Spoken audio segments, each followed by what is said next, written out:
にちは、西垣正信です。今まで折に触れてリュート組曲の一番と呼ばれている、多分リュートチェンバロのために書かれたリュートハープシコードのために書かれた作品を解説してきました。そこで前奏曲の前半分、パッサージュって書かれている部分とサラバンドというとてもゆっくりの舞曲が残りました。今日はその2曲をまとめてお話しします。このパッサージュ、日本ではよくパッセージって音楽の人が言ってられるけれど、これ本当は同じはずなんですね。英語でパッセージがパッセージという言葉になったんだと思うんですけれども、通過する部分ですね、通路ですね。だけど日本ではどうもその本来の意味ではなくて、もう単にランっていう意味とか部分という意味で使われているようですね。これはどこかに通過していく部分です。これ音楽的にもそうだし、どこかの世界につながっていく通路なんでしょうね。どの写本にもパッサージュってはっきり書いてあるので、これは意識されるべきことだろうと思います。最初はこの16分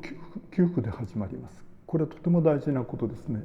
最初の4拍が浮いたものになるわけです、このおかげで。これがこの組曲全体のテーマです。4度の下降、あとは4度の上降で使われるんですね。次の風画はこういうふうに使われるし、アルマンドではこういう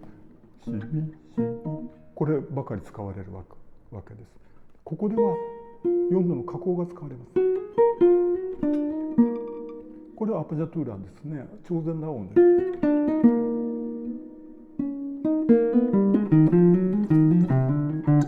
下に落ちていく。この次のレムシャープ出ないので、僕はこれ上にとって疑似2世にして、こういう2世の音形に作り変えていま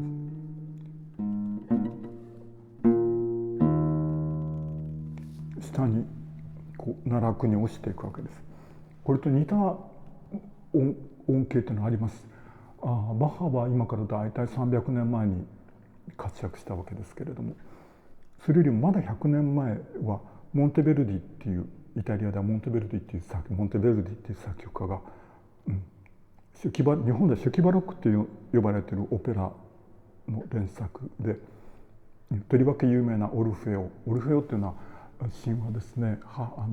盾事の名人だったわけですのオペラ。同じ話は日本にもありますね。イザナギの話はもう本当にそっくりです。こう今同時にその本が発売されたら盗作とか著作権とかで訴えられるようなくらい似た話です。不思議なことですね。でその中でもアルパドッピアっていうモンテベルディのオルフェオというオペラの中でアルパドッピアっていうとっても大きなハープですね。現代のハープよりもまだ大きなもので、緩い弦がとっても長い弦が張られて、それがダーッと落ちてくる。楽譜を上げておきますけれども、これはリトルネイロの部分ですけれども、トッカータでもこう落ちてきて別の世界に行くのを象徴しているわけです。それと似てますね。だからこれを自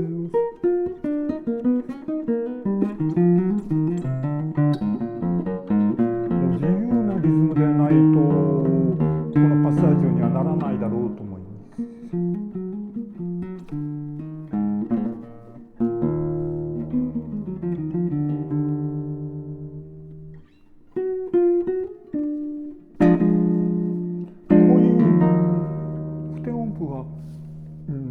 バッハの時代よりもまだ100年前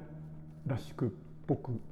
複符点で私は弾いています。だけどこういう譜点でも全然いいと思いますね。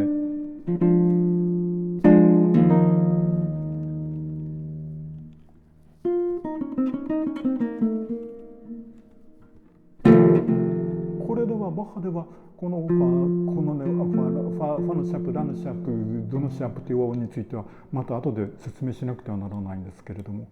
これは悲劇の音なんです。この音は今説明しましょうか。例えばサラバンドで出てくるロタン調っていうのは、これの属和音がファのシャープ、ラのシャープ、ドのシャープになるわけですね。こんなの使えそうに思うんだけれども、実は昔の音律ではこれはとっても濁るんです。私の音律はバッハの後年晩年平均、日本では平均律で500で知られてる音律に近い音律です。ですからもっと緩いんだけど、それでもファ聞いてみてくださいね。ファとラの音合ってるかな。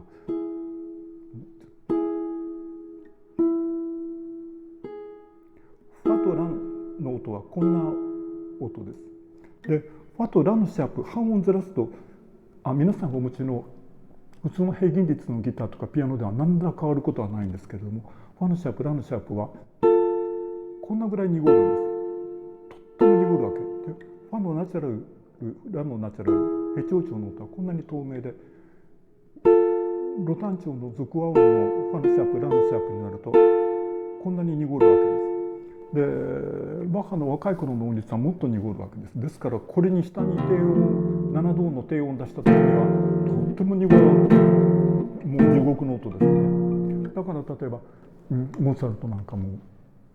ロ単調は徹底的に避けました。私が知ってる範囲ではケッヘルの540のアダージョしかロ単調存在しないと思いますね。ファのシャープラのシャープがどれぐらい外れるかというと、半音の3分の1から、場合によっては半音の半分近く外れてくるわけです。それぐらい濁るわけです。バッハは、ロ単調ミサ、有名なミサでもロ単調を使ったんだけれども、これはとっても上手に使っていて、そういう悲劇的な部分でロ単調を使うわけですね。それにバッハはトラベルソのフルートみたいな楽器ね、それを使うオーケストラというか合奏の中で使う関係でロ単調はちょっと避けにくかったんですね。これも4度ですね。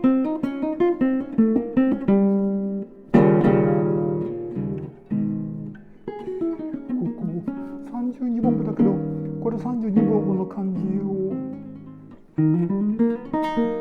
こういう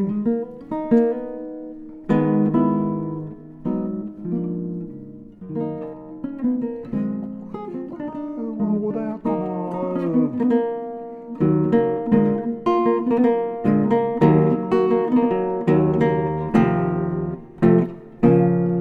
最後は32分ではなくて、これは64分音符になっています。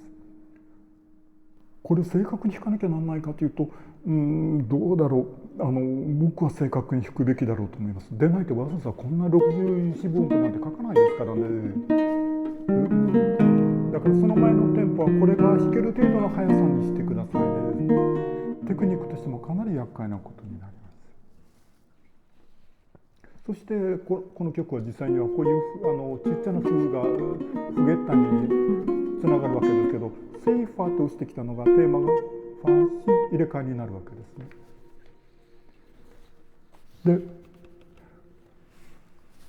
その後はこの組曲は上に上がって上に上がって上に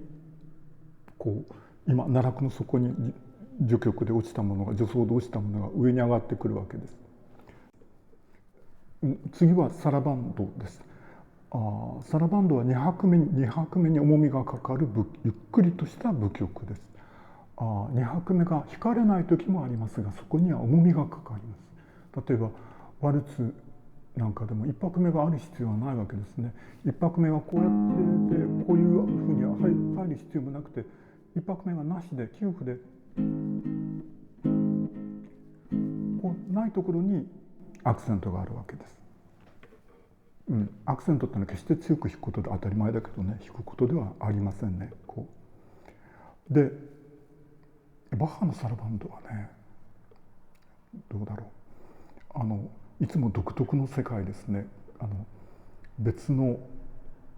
世界、本当に別の世界ですね。それは天国かもしれないし、黄泉の国かもしれない。で私にはこう天国というか、そうこ別の世界がそこにはありますね。でしかもそれは喜びに満ちてるわけではなくて、ちょっと緩やかな穏やかな緩やかな悲しみに閉ざされてるわけです。でだからね、天国に行ったらもうすごく楽しいことばかりかと思ったら、どうもバッハを聴いてるとそうではなさそうだということに気がつきます。でもそれもいいかもしれないなっていう気がするわけです。で最初にギタリストは決断を迫られるわけ。こういうところら辺で高いポジションで弾くか、古い音楽らしく、これはこれで雰囲気があって優雅ですね。でもこうやると旋律が浮かび上がります。ここで旋律に音程の変化をつけていいかどうかだけど、僕はこれはもう人それぞれつけない方がいいと思う人はどうぞつけないで。でもバッハが愛したクラビコードのビブラートぐらいは入ってても僕は全然いいんじゃないかなと思っています。でこういうふうに旋律を浮かび上がらせること、もしバッハがこれを頭の中でオルガンで考えててオルガンで弾いたならば、この旋律は必ず浮かび上がらせると思います。リュートで弾いたらそれほどでもないでしょうね。チェンバロで弾いてもそれほど浮かび上がらない、どれが正しいか分かりません。で、2拍目をちょっと弾いてもいいかもしれないとならないうちは。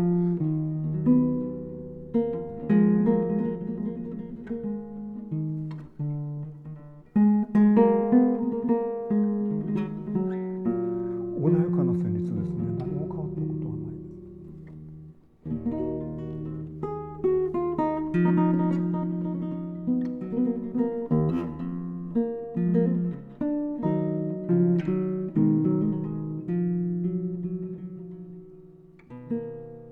ここまででこのパッセージはまだどこに行くかが自分の心の中で決まってないところです。それがここにたどり着きます。この組曲全体のテーマにもなっているピカルディの3度の終止がここでも現れます。でこのサラバンドではこれをもろにロ単調で受け止めていきます。次の後半ですね。今までの前半がたった8小節です。後半も8小節8小節です。つまり前半8小節、全体が3つに分かれていて、全体2つに分かれてるんだけど、後半が2倍になってるわけね。前半が8小節、後半が8小節プラス8小節です。普通は最初の8小節は少しまるでソナタ形式のように展開してドラマチックになるんだけど、このサラバンドでは穏やかなままです。一切展開はしません。このロ単調でこう先ほど話した一番濁る和音がここで現れます。2拍目です。思いこれはもう本当に透明なロ単調のナポリの和音、ドミソの和音で世の中で一番透明な和音で受け止められます。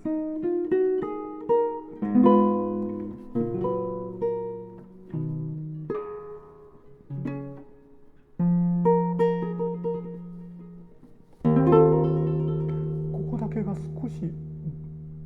こう悲しみがこうこ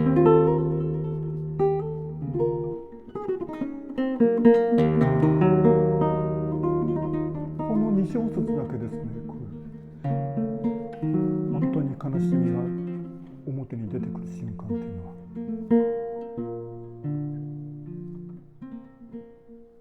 これだけで曲はある意味終わってるわけだけれども、後半、つまり後半の後半ですね。こう低音はシの音です。ここでドに行きます。ここもまだドの音で、ここもドの音のままです。ここでドのシャープに半音と上がってきて、レの音にまた半音が上がります。でまた半音のレのシャープに上がって半音上がってミに、ここで初めて全音上がってソに上がって、内声がラに上がって、ラに上がったものがシに上がって、この8小節かけて低音はずっと這い上がってくるわけです。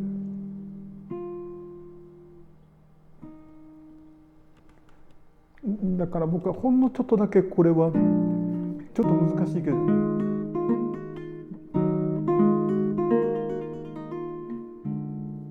こんなふうに内声を目立たすようにしていますが、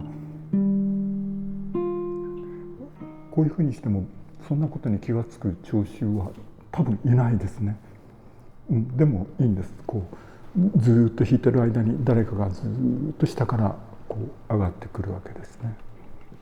これもとても美しい情景です。一度続けて弾いてみますので聞いてみて